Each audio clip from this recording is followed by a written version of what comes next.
Bottom line, some RV manufacturers and some RV dealerships are absolutely going to hate me talking about this stuff. Now, from my perspective, I think me talking about the stuff that we're going to discuss in this video will benefit all RV manufacturers and dealerships and will actually benefit the consumer as well. I think it's a win-win for everybody. So let's get started. Welcome to HB RV Lifestyle. They call me the Honey Badger because I give it to you straight and transparent about the RV business. And today is your summer 2025 RV industry update. Now, normally I do this on the first of every month, and I kind of skipped June because I covered a lot of the stuff in the podcast. But today, I decided to do one for the entire summer because there's some interesting stuff that has happened since 2026 year model stuff came out.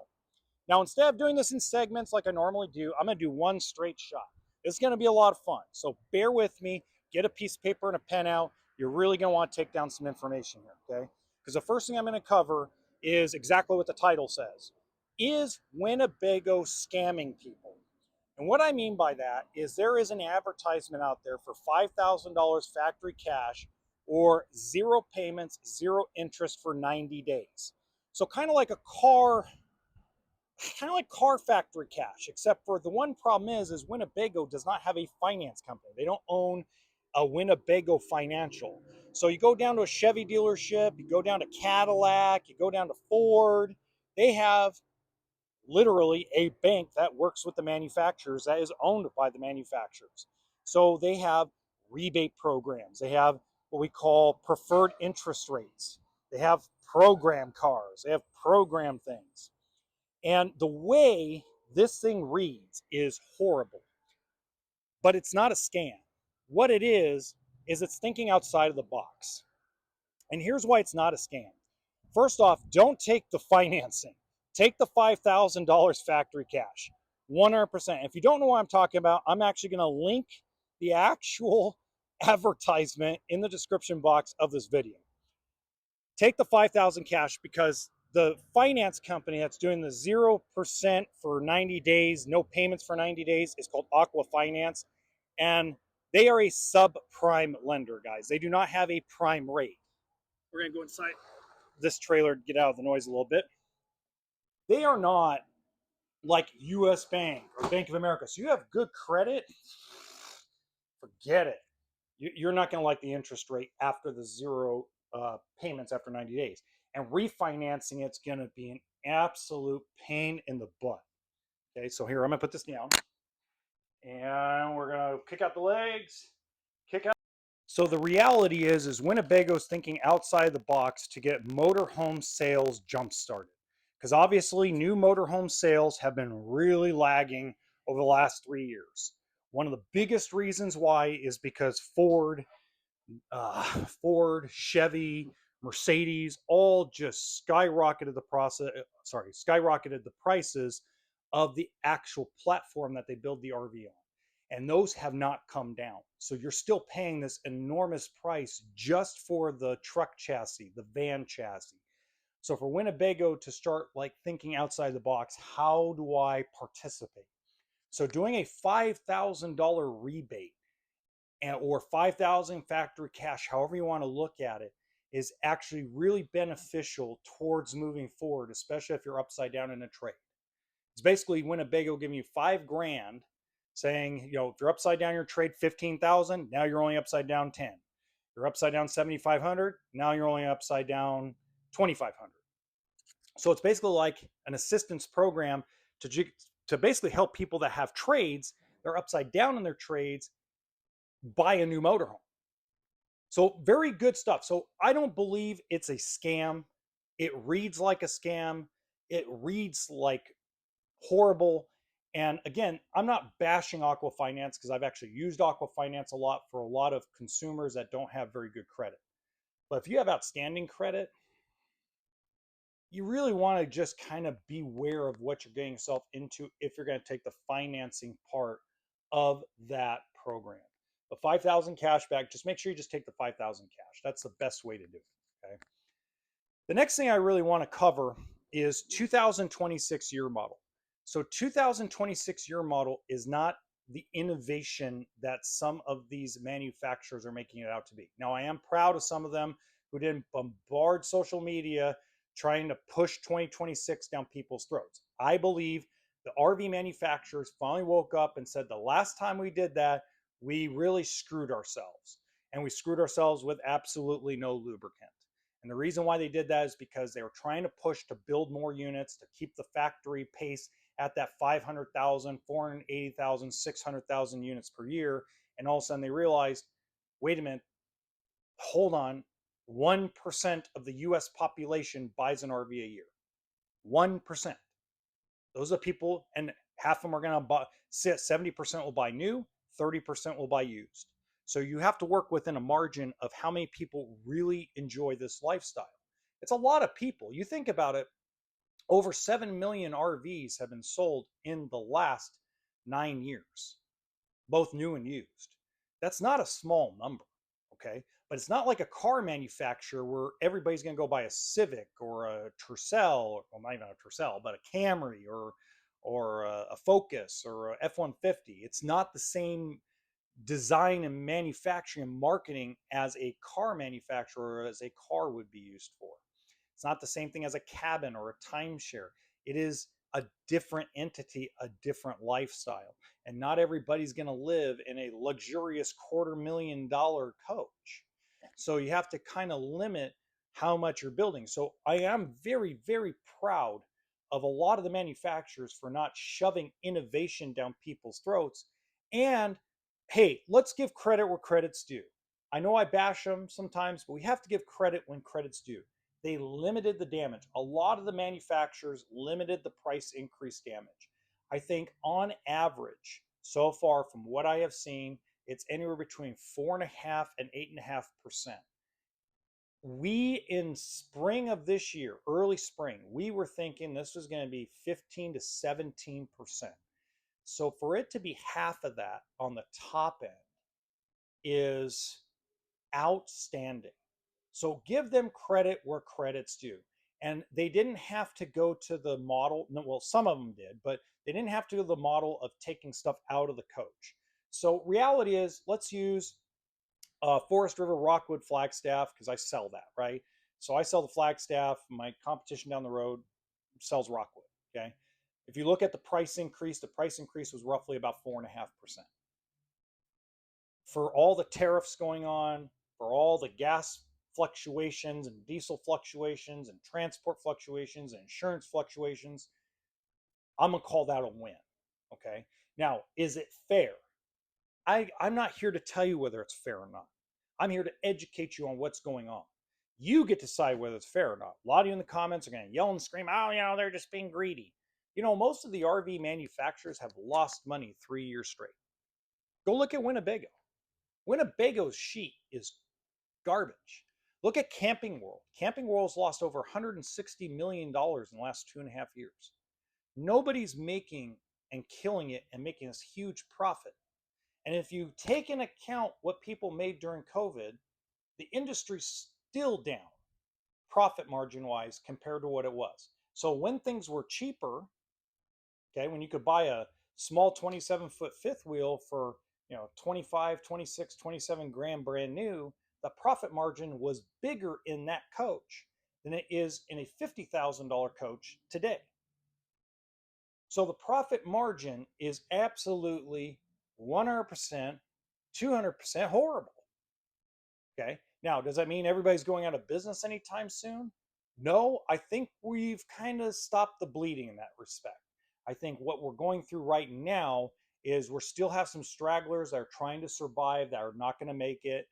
I believe we're going to get some of these mom and pop dealers that are going to expand. I think what I call the mid majors, which is the guys that own 3 to 7 to 8 locations in a region, are going to start expanding and expanding what they do marketing wise. And I believe 100% that AI is going to dominate the next 10 years. Okay. Now, here's why I say that. First off, I'm already going to tell you that there's a lot of problems in the service side of the RV world. I don't care if it's at the dealer level, the service, independent service level, or even, God forbid, the warranty section of the RV manufacturer. Every one of them right now suck because the communication and the problem solving is not where it needs to be. That's because several factors. The number one factor that nobody talks about is everyone is understaffed. All those great, good, and awesome technicians that we had pre COVID are all retiring. And there's nobody coming in behind them that has the knowledge and the skills that those guys had. Me growing up in this industry, and growing up meaning came in my late 20s, okay, I'm seeing a pattern where a lot of the guys that I worked with are sitting on a beach somewhere retired. I got another one that works at this dealership that he's got 35 years of doing this. He's probably one of the smartest men I've ever met when it comes to being a technician in RV. Great problem solver. He ain't going to be around very much longer. He's ready to retire somewhere. He's ready to hook up his fifth wheel and go travel.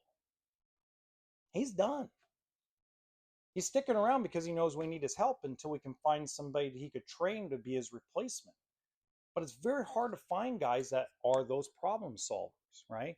That want to learn, that want to be trained, that want to learn a trade and work a 40-hour work week and do things the right way.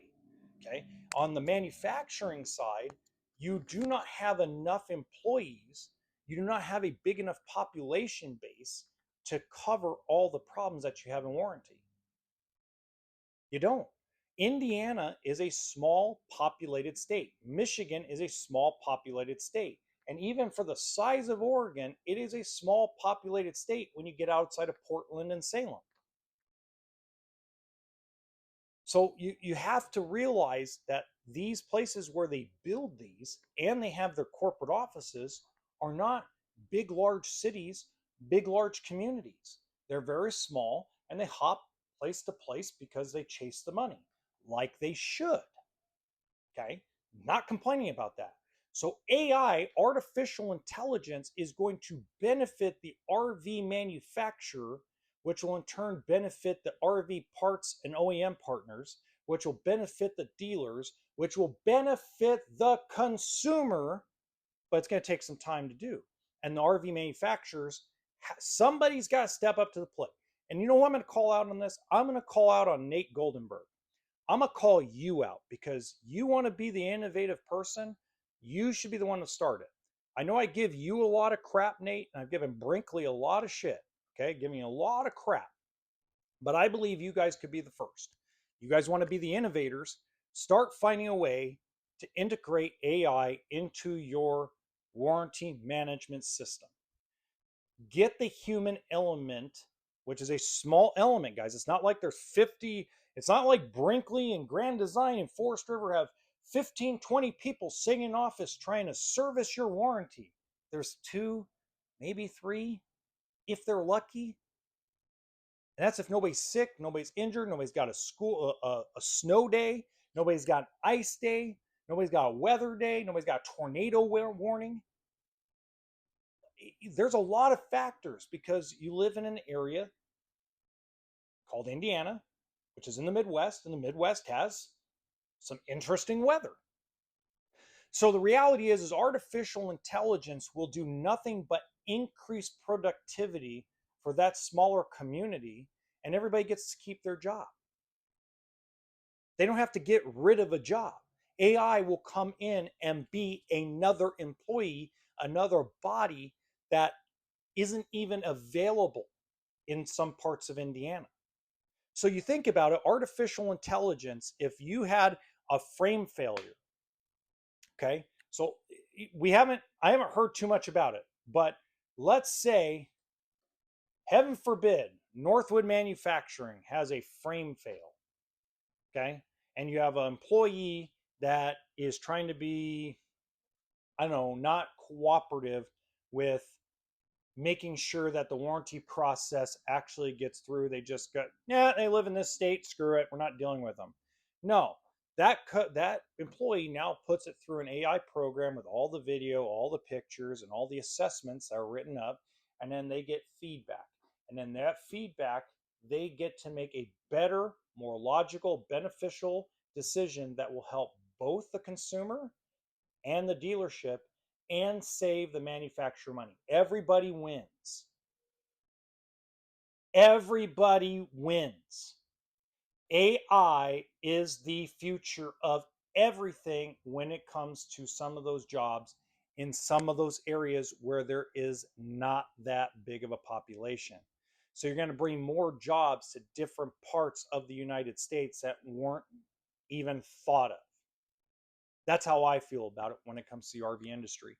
AI in the RV industry, as far as at the dealership level, is going to help benefit all those service writers because you don't have that many of them, guys. It's not like a car dealership where you got 6 and 7 service writers. In some dealerships, you have one, maybe two, if you're lucky, trying to service 400 to 500 customers a year, plus all the customer pay, plus all the outside stuff that comes in. So imagine that you have one of those dealerships that actually has an AI program that helps write the repair orders. You put in all the prompts and information of what the manufacturer or what the tech says. So tech says, hey, this thing, we did this test, puts it all together, and they format the actual warranty claim to match up with what Keystone's looking for, Forest River's looking for, Brinkley's looking for, Grand Design's looking for. Now the follow-up routine is easier and quicker. Rather than a 40-minute phone call, an hour-long phone call trying to two humans communicate, it's a 5 or 10-minute phone call. Now all of a sudden warranty parts can be ordered through an AI program. The warranty parts manager now all of a sudden has control to be able to order the correct parts with the correct serial numbers, with the correct measurements, and get them out to the dealership in a more timely manner. It's going to make the industry on the service side more efficient, and it will be the first industry that does it. Because I know cars aren't going to do it, and not this level. I mean, cars kind of do it, but they're not at the level that this will be. This will be the first time the RV industry will be ahead of the car and boat industry, because by the time it's all said and done, they're going to be forced to. This industry, this community, this lifestyle is growing bigger because the population in the United States keeps growing.